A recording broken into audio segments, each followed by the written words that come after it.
Señor, gracias por este día, gracias porque nos permites venir a tu palabra. Sabemos que tu palabra es verdad y que tú quieres hablarnos, Señor. Eh, en un capítulo tan duro como es este, Padre, que nuestro corazón no se esconda de lo que tú quieres decirnos, que tu luz, Señor, llegue hasta nuestra más profunda oscuridad y que como el agua que busca el lugar más bajo nos alcances para ser lavados. En el nombre de Jesús te pedimos todo esto, Señor.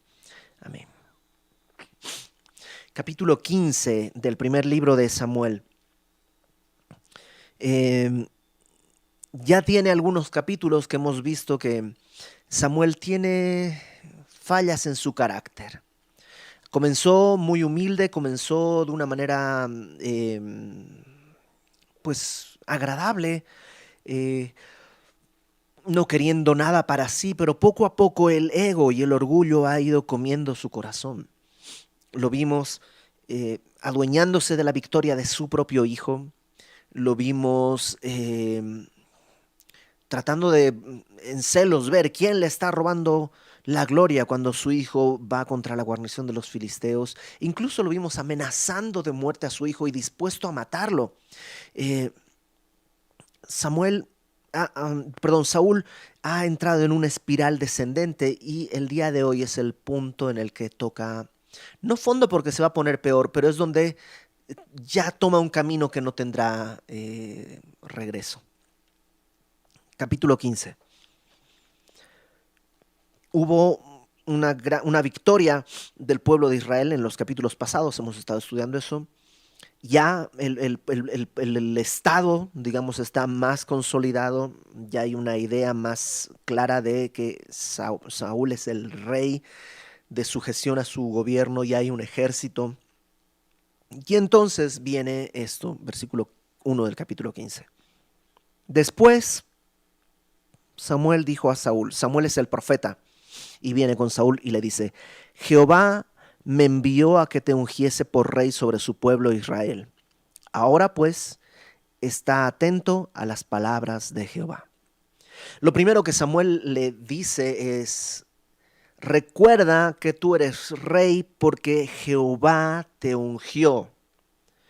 No eres rey por mérito propio, Dios quiso hacer esto y lo primero que hace es recordarle eso. Probablemente Samuel ve que Saúl está extraviándose y le dice, recuerda esto y recuerda que cuando se te ungió, se te dijo que tú estuvieras atento a las palabras de Jehová. En el capítulo 12,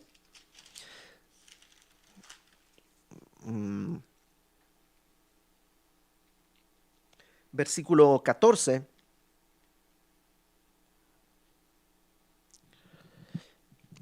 cuando se recorona a Saúl, esto es lo que Samuel dijo, 1 Samuel 12, versículo 14, si temiereis a Jehová y le sirviereis y oyereis su voz y no fuereis rebeldes a la palabra de Jehová, y si tanto vosotros como el rey que reina sobre vosotros servís a Jehová vuestro Dios, haréis bien.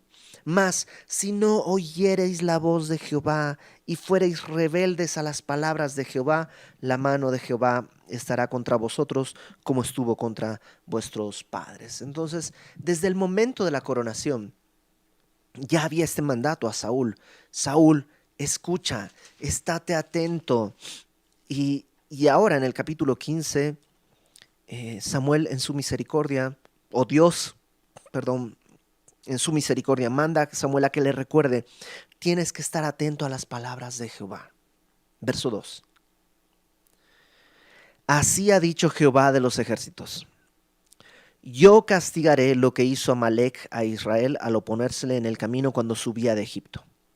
Ve pues y hiere a Amalec. Bueno, primero veamos quién es Amalec. Amalec es un pueblo, es decir, son los descendientes de Amalec. Amalec es un descendiente de Esaú, pero se convirtió en una nación. Este pueblo, Amalec, era enemigo de Israel. Y fíjate lo que Dios dice, voy a castigarlo porque se opuso a Israel cuando salían de Egipto.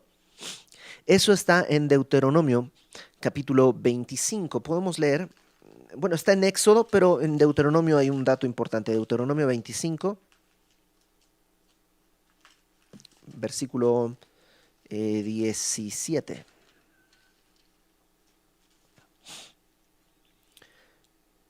Esto es lo que Dios establece en su ley. Acuérdate, Deuteronomio 25, 17. Acuérdate de lo que hizo Amalec contigo en el camino cuando salías de Egipto. Cómo te salió al encuentro en el camino y te desbarató la retaguardia de todos los débiles que iban detrás de ti cuando tú estabas cansado y trabajado y no tuvo ningún temor de Dios. Por tanto, cuando Jehová tu Dios te dé descanso de todos tus enemigos alrededor en la tierra que Jehová tu Dios te da por heredad, para que la poseas, borrarás la memoria de Amalec debajo del sol, debajo del cielo, no lo olvides. O sea, el pueblo de Israel salía de Egipto y caminando por el desierto, los de Amalec fueron y atacaron, pero no atacaron de frente, atacaron la retaguardia. ¿Por qué era la retaguardia? Las retaguardias son los que caminan más lentos, los más débiles. Me voy a unir para acá para no tapar la pantalla. Creo que ahí estoy. Es donde están los más débiles, es donde están los más ancianos.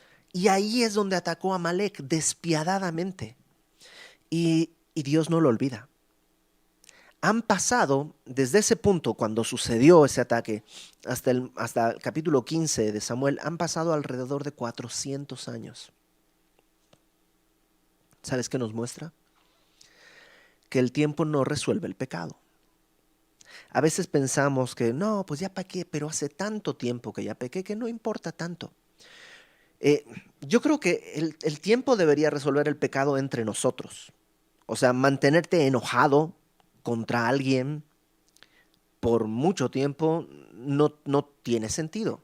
Realmente no tiene sentido.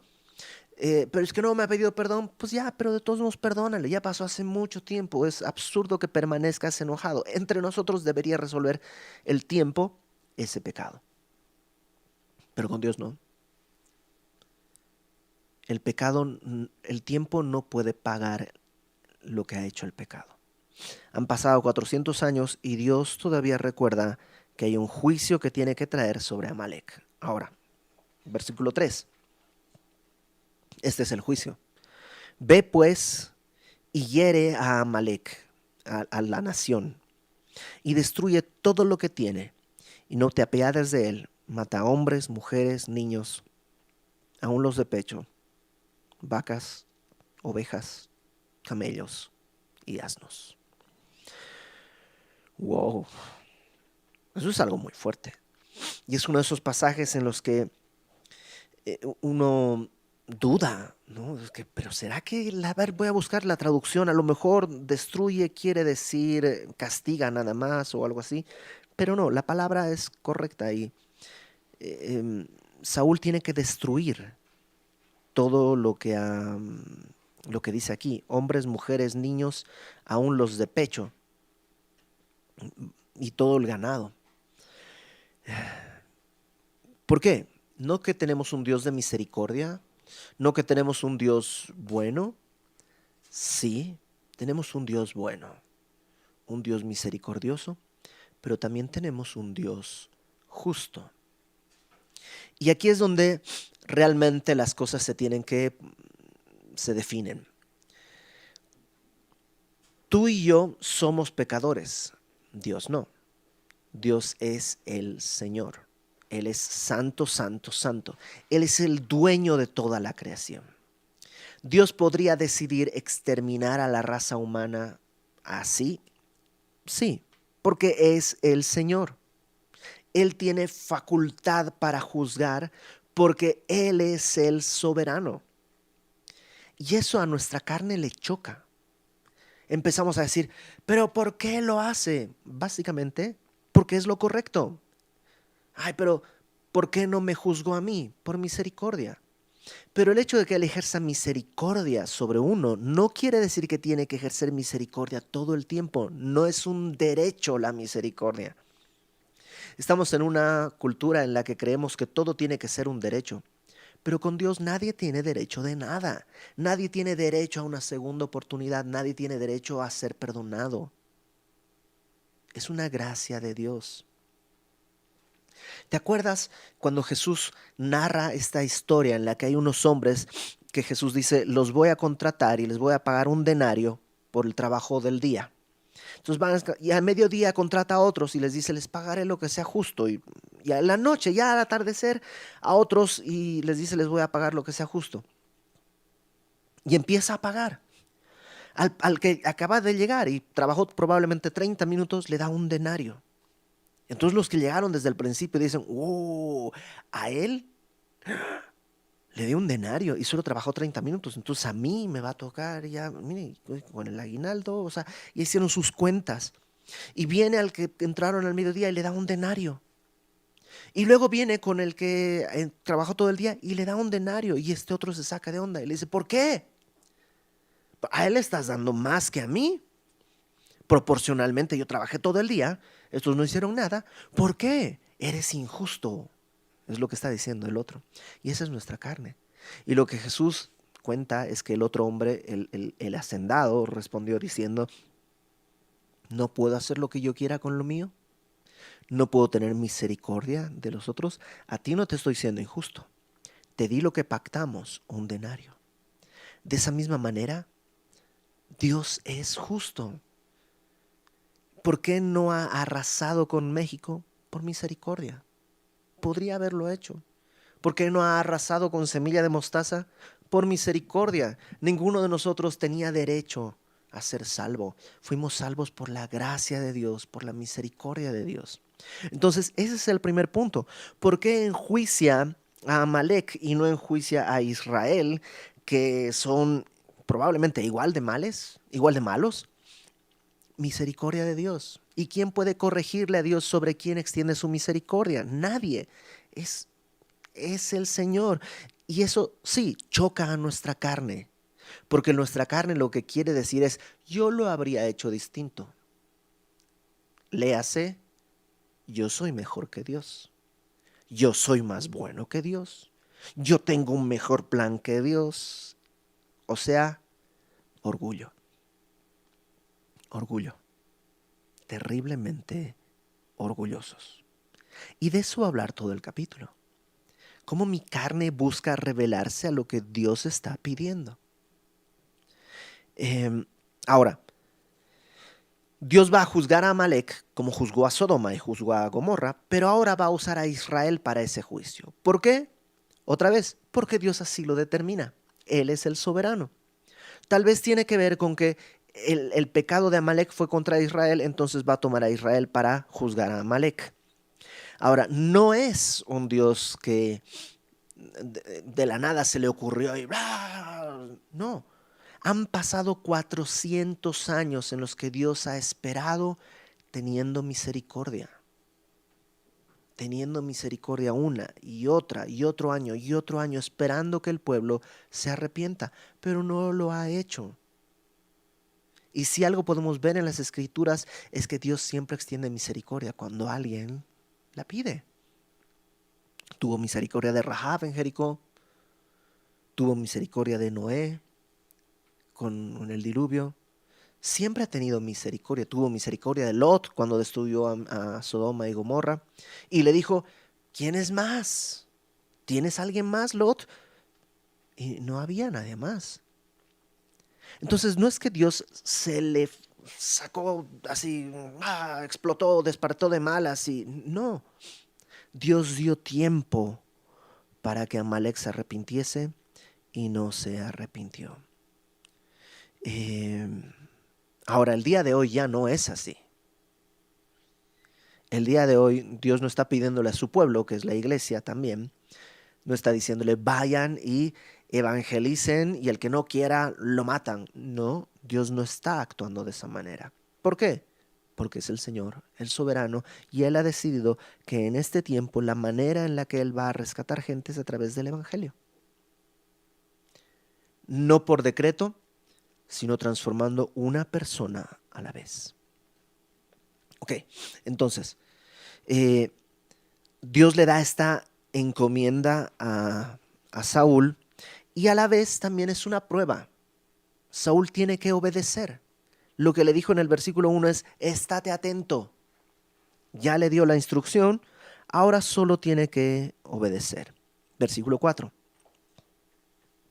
Saúl pues convocó al pueblo y les pasó revista en Telaim, 200,000 de a pie y 10,000 hombres de Judá.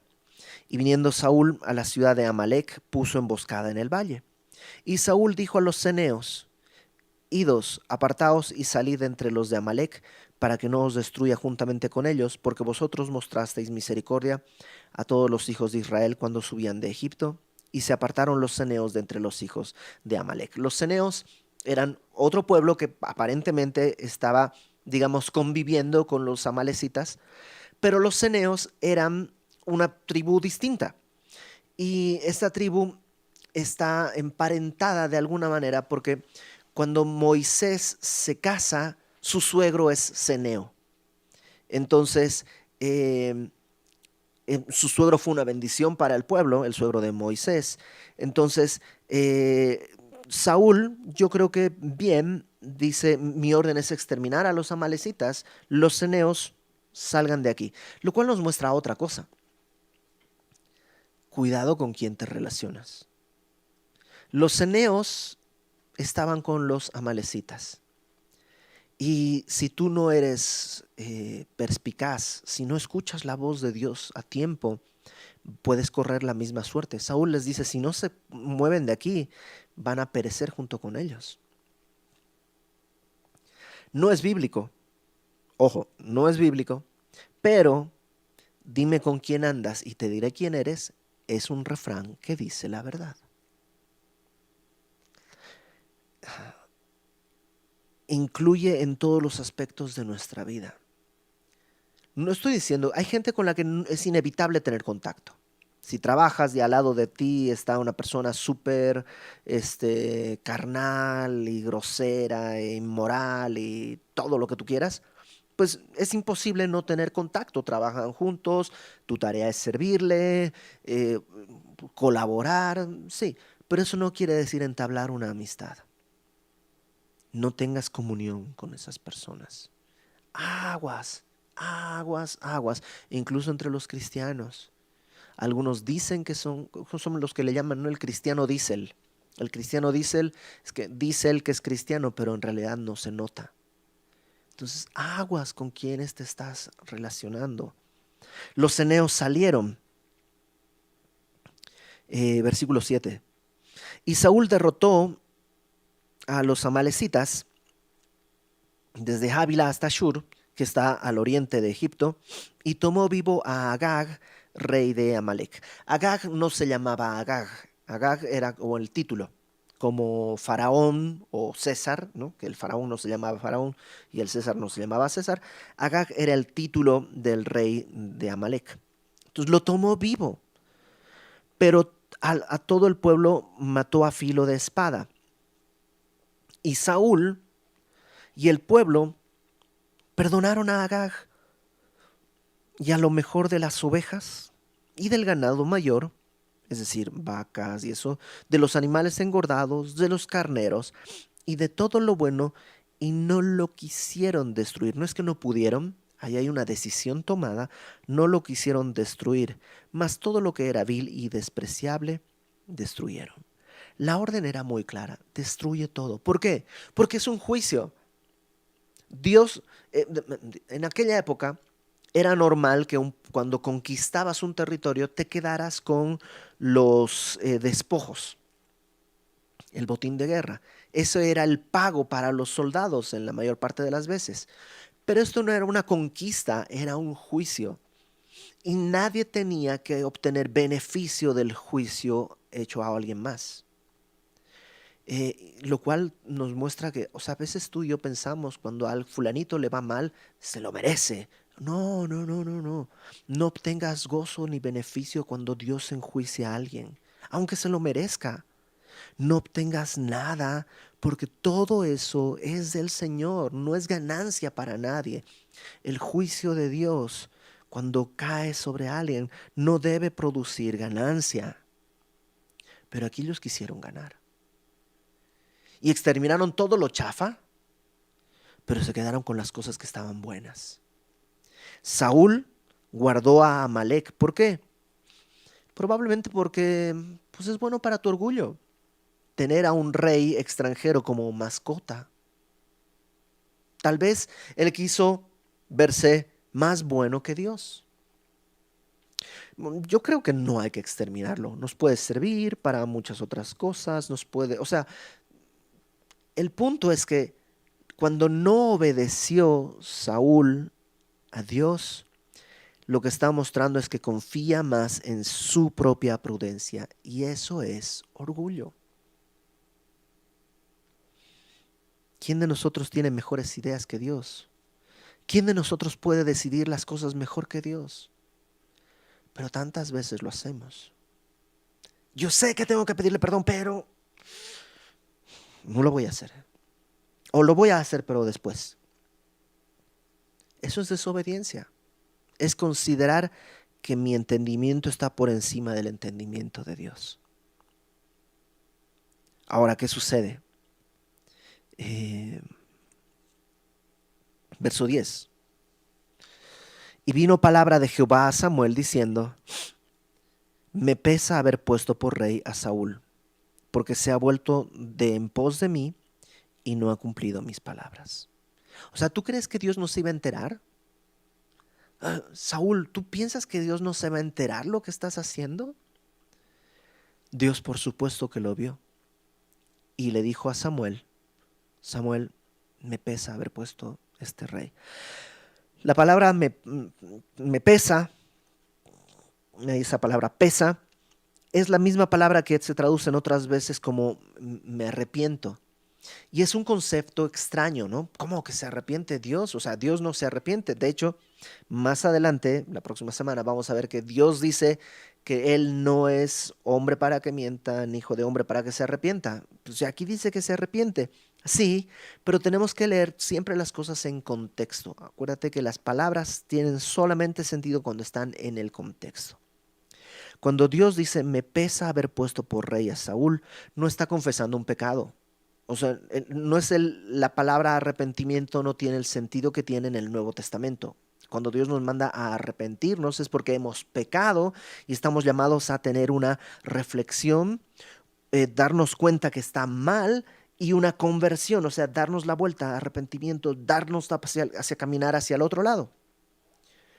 Cuando Dios dice que Él se arrepiente, no está hablando de que Él ha pecado y que dice, uy, perdónenme, pequé. No, es una expresión. Hay una serie de palabras que todas tratan de expresar algo que es muy común. El antropomorfismo es atribuirle forma humana a algo que no lo tiene.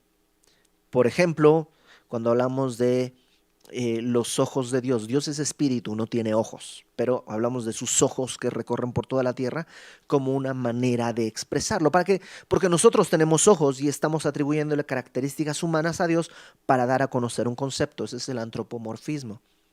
Eh, puede ser también cuando hablamos de la antropopatía. La antropopatía es cuando le atribuimos a alguien sentimientos humanos, como decir el perro está triste o el gato está triste. Los perros no conocemos sus sentimientos, eh, pero podemos describir un poco lo que sienten ellos por lo que nosotros sentimos. Entonces les atribuimos cualidades humanas. También se le puede atribuir a Dios eso, es decir, para describir algo que es de Dios le atribuimos sentimientos humanos, como el de pesar o arrepentimiento. Pero no es que Dios está arrepentido en el sentido de un pecado. Simplemente dice, me duele haber puesto por rey a Saúl porque se ha vuelto en pos de mí. Lo que le duele es que Saúl lo ha rechazado y no ha cumplido mis palabras. Ahora versículo 11 dice, Samuel se apesadumbró y clamó a Jehová toda aquella noche. Vamos a ver más adelante que lo que Dios le está diciendo a Samuel es que Saúl ha sido completamente desechado del reino. Y eso no le gusta a Samuel, le duele. Por supuesto que le duele. Y Dios le da un encargo a Samuel, ir y hablar con Saúl. Y no es algo que quiere Samuel hacer. El ministerio tiene cosas muy bonitas, pero si hay algo que es verdaderamente terrible, horrible, feo y doloroso, es cuando toca ir a exhortar a alguien por su pecado. Cuando alguien está empedernido en su pecado y toca ir y decirle, esto está mal y Dios dice esto, es la parte que todos queremos evitar, pero es inevitable. Entonces Samuel pasa la noche orando por lo que tiene que hacer. Se apesadumbró, clamó a Jehová toda aquella noche. Aunque no le gusta lo que tiene que hacer, está dispuesto a hacerlo. ¿Cachas la diferencia entre Saúl y Samuel? Tal vez Saúl dice, no, no quiero matar al rey Agag, pero él desobedece. Samuel, en cambio, probablemente dice, yo no quiero darle esta noticia, pero voy a orar para cumplir lo que Dios me pide. Verso 12. Madrugó luego Samuel para ir a encontrar a Saúl por la mañana. Y fue dado aviso a Samuel diciendo, Saúl ha venido a Carmel, y he aquí se levantó un monumento. ¿Puedes creer? O sea, no solamente es desobediente, sino ahora está orgullosamente desobediente.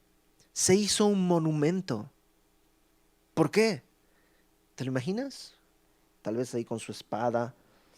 Saúl, el conquistador de Agag.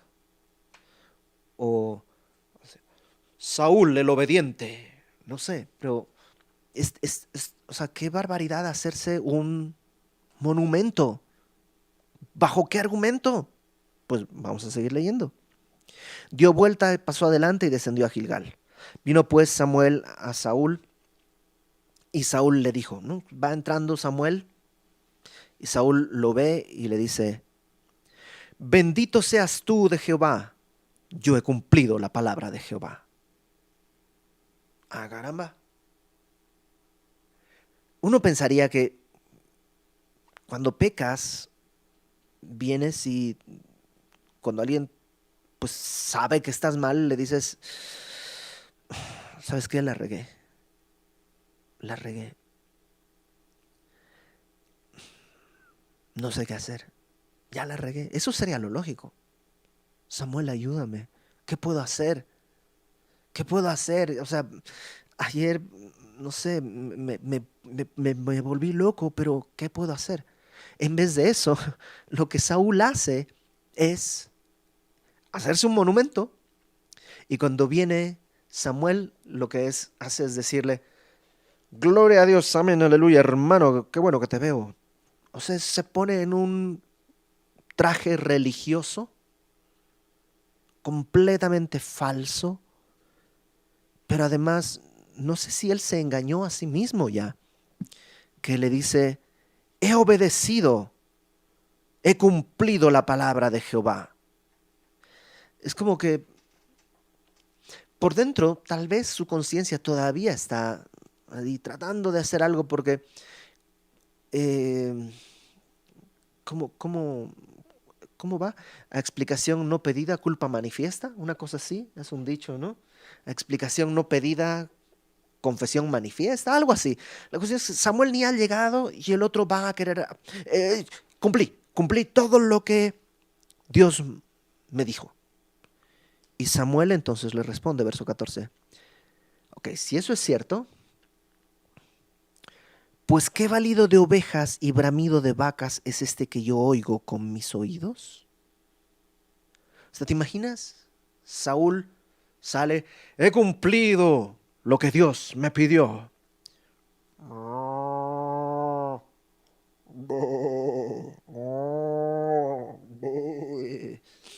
¿Y de dónde salieron esos animales? Samuel le dice, ¿de dónde salió todo eso? Sabes, a veces tú y yo pecamos y nos engañamos y decimos, estoy bien, no, de maravilla. Pero no nos damos cuenta que todo el mundo alrededor puede ver que el pecado se oye, huele, se ve. y nos pueden ver rodeados de nuestro pecado y torpemente diciendo, he cumplido. ¡Qué orgullo! ¡Qué orgullo tan terrible! Versículo 15.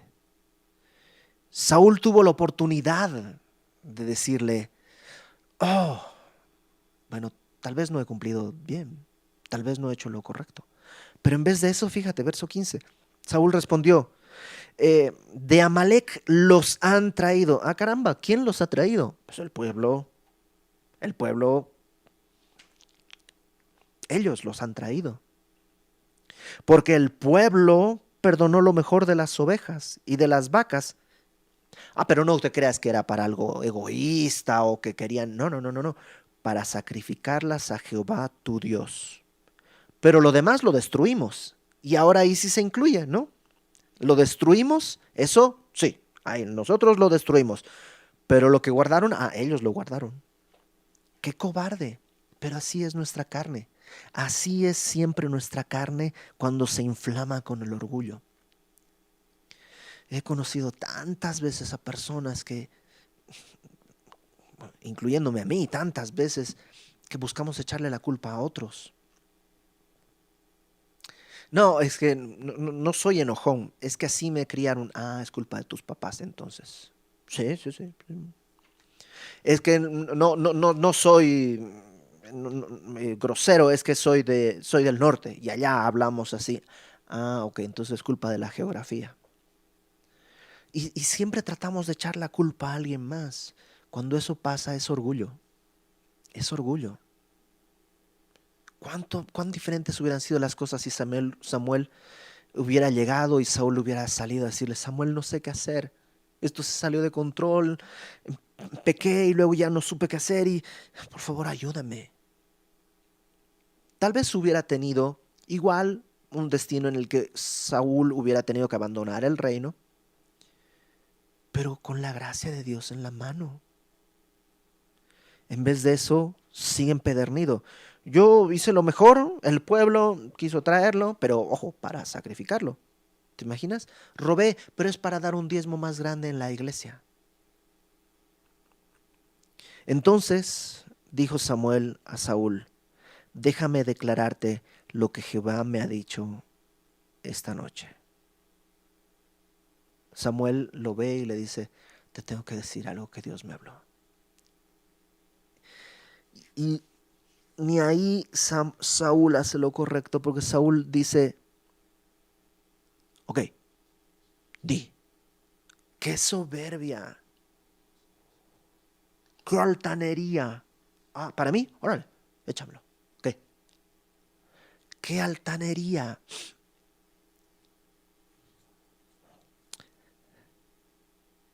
¿Qué es lo que Dios le mandó a decir? Lo que veremos la próxima semana, pero antes de despedirnos, en la Biblia Amalek siempre representa la carne. Y es claramente en este pasaje la palabra Amalek aparece 1, 2, 3, 4, 5, 6, 7 veces hasta aquí. Después aparece muchas veces más. Saúl está gobernado por su carne. Y el orgullo en su carne lo está llevando a actuar de una manera tan tonta, pensando que Dios no se va a dar cuenta, pensando que no es evidente lo que está sucediendo. Su pecado está ahí alrededor de él, huele a pecado, se escucha el pecado y él no quiere darse cuenta. Su carne lo tiene arropado. Y la carne tenemos que destruirla. Fíjate lo que dice Romanos capítulo 8. Romanos capítulo 8. No me voy a demorar mucho, pero creo que esto es importante.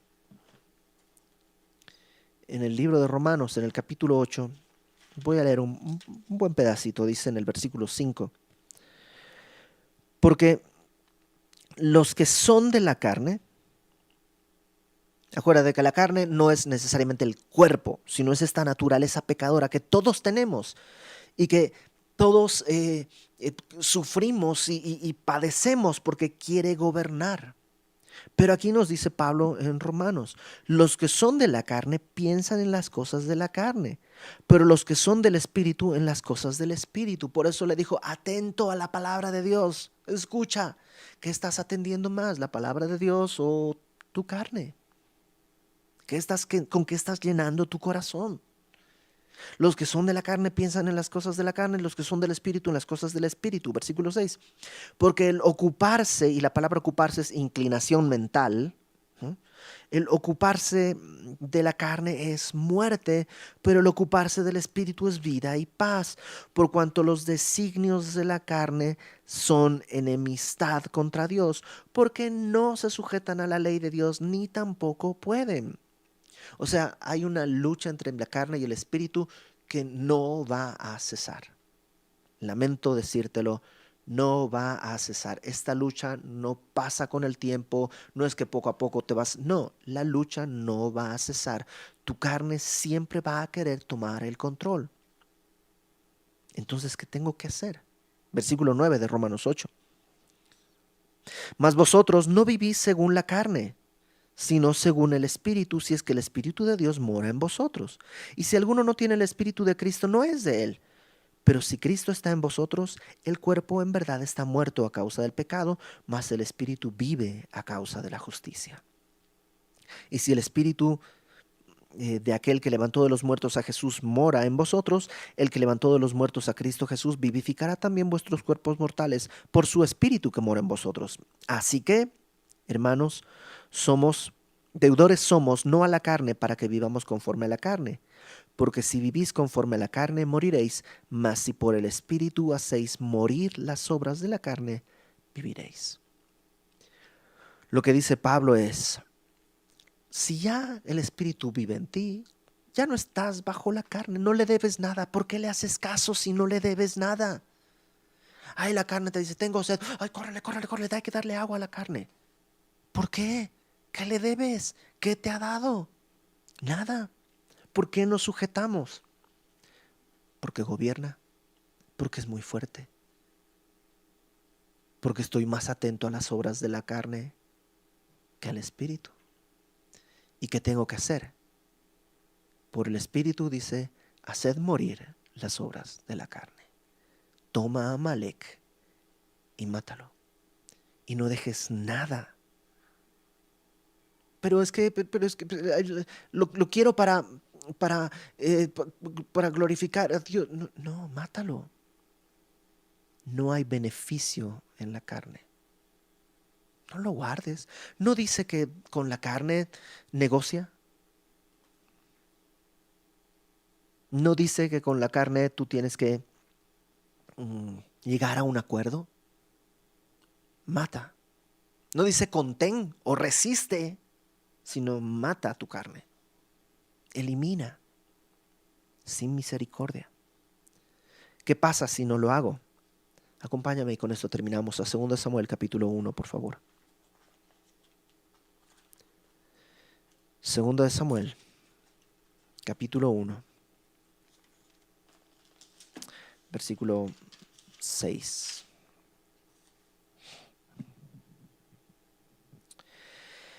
En este momento ya Saúl murió, hubo una batalla, Saúl murió, Jonatán murió, David estaba lejos y ya llegaremos pronto a esta parte.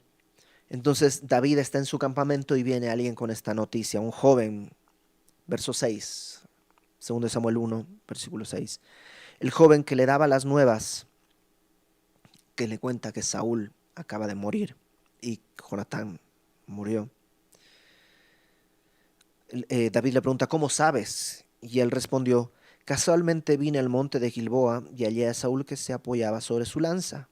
Saúl se está lanzándose sobre su lanza porque él ya está medio herido y no quiere caer en manos del enemigo, entonces él trata de matarse. Y venían tras él carros y gente de a caballo, y mirando él hacia atrás me vio y me llamó, y yo dije, heme aquí. Y me preguntó, ¿quién eres tú?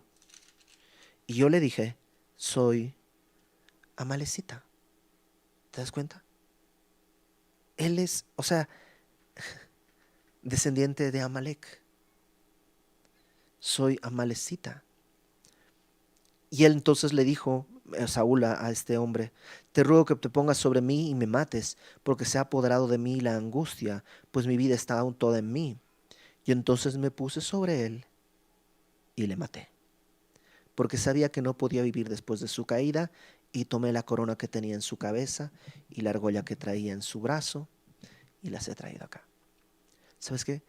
Al final, él tenía que haber destruido a todos los amalecitas. No lo hizo, y es una amalecita quien termina matándolo y quien termina quitándole la corona. Si tú no tratas con tu carne, si tú empiezas a darle concesiones, puede que un día tu carne tome toda tu vida. Puede que un día tu carne te quite tu corona. No la salvación, porque la salvación le pertenece al Señor. La salvación es de Cristo, no es de nadie. Pero qué vida miserable. Y cuando lleguemos donde está al trono de Cristo, ¿qué vamos a poner a sus pies? ¿Qué tendremos para Él? Una vida desperdiciada. No importa cuánto haya sido, 30 años, 40 años, 50 años de desperdicio.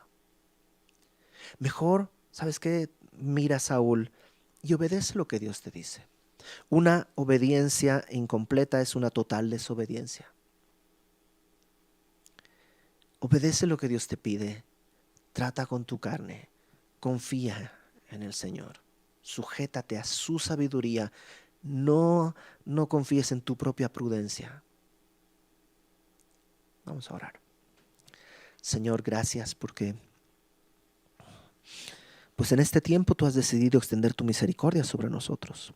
Ayúdanos a ser obedientes, genuina y verdaderamente obedientes de corazón hacia ti. A no ser religiosos como lo quiso ser Saúl, sino de corazón soltar nuestra voluntad y aferrarnos a tu voluntad, sabiendo que tú tienes siempre el mejor plan porque es para tu gloria. Habla a nuestro corazón, Señor, si hay áreas de nuestra vida donde nuestra carne está gobernando. Permítenos el día de hoy, no mañana, el día de hoy, aniquilar a esa carne. Porque tú dijiste que tu espíritu puede hacer vivificar nuestros cuerpos mortales. Danos de tu espíritu para hacer morir las obras de la carne. Que sea así para tu gloria, Padre. En el nombre de Jesucristo, nuestro Salvador. Amén.